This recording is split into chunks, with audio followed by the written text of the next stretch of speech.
Welcome to a Missouri Valley Conference men's basketball Skype session. I'm Andy Katz. Pleased to be joined by Evansville head coach Walter McCarty. Walter, 5-4 through your first 9 games at Evansville. Let's deal first of all with this group. The reason for optimism. What's got you going right now as to why you're feeling pretty good with this start? Our guys are really starting to come together. We talk about being connected all the time, being the hardest playing team, and just really going out there playing together and for each other. And that's what we're starting to do. We started off really good offensively. We really try to, get ahead offensively. So right now, last few weeks we've been working, just on our defense, and guys are coming around and we're becoming a tough team. Why was this a good fit for you? It's like just being home. Being home. I grew up here.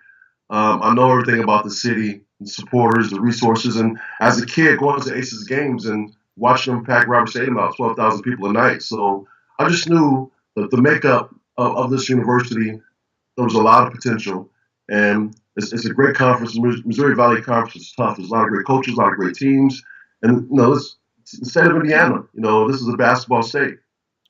Here's what I love. You didn't just sort of finish playing and think, okay, I finished playing, I'm going to get a head coaching job. You worked at the craft.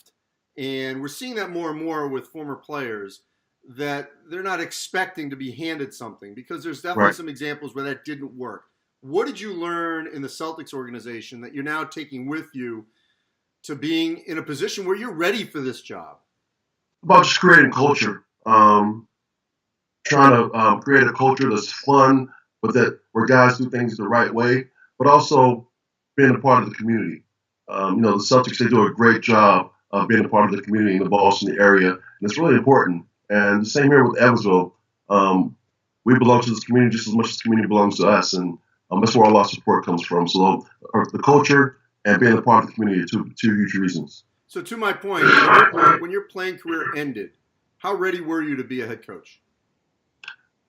Not ready at all. I was very fortunate to be hired by Rick Pitino, and I learned how to prepare, how to work as a coach, how to how to build your team, and being under Rick Pitino, Jim O'Brien. I spent some time with Brad Stevens the last 6 years, so I was able to get on some really good coaches that taught you how to prepare and how to build a basketball team. And I think you put together a phenomenal staff.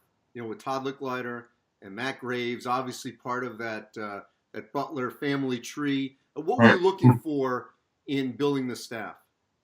Well, the guys who had some experience, but guys who knew how to teach the right way, and guys who would make the right decision all the time, whether in front of you or behind you. Just guys you can trust, and guys you can be around with on your worst days. Who you want to be around on your worst days and your most challenging days. And I thought these guys were a perfect fit for that. Last season, Loyola Chicago gets to the Final Four. Obviously, this is not something that happens too often.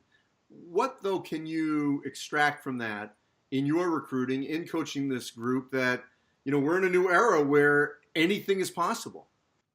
There's a lot of parity. If you look at all the college games this season and all the teams that you probably thought were going to win these games and they're losing, so there's a lot of parity in college basketball.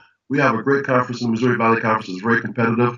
And, you have a chance to be on the big stage like Loyola, and we can preach that to people, and they're very familiar with the Loyola, so that helps us out in recruiting. And this particular season, everyone sort of thought Loyola was going to be the team and pull away. I know you haven't gotten to the Valley part yet, but that's clearly not the case. How wide open is this race this season? Well, it's wide open.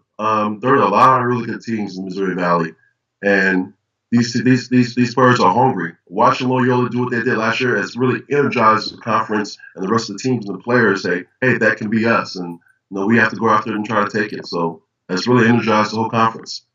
Appreciate it, Walter. Thank you. Thank you, Andy.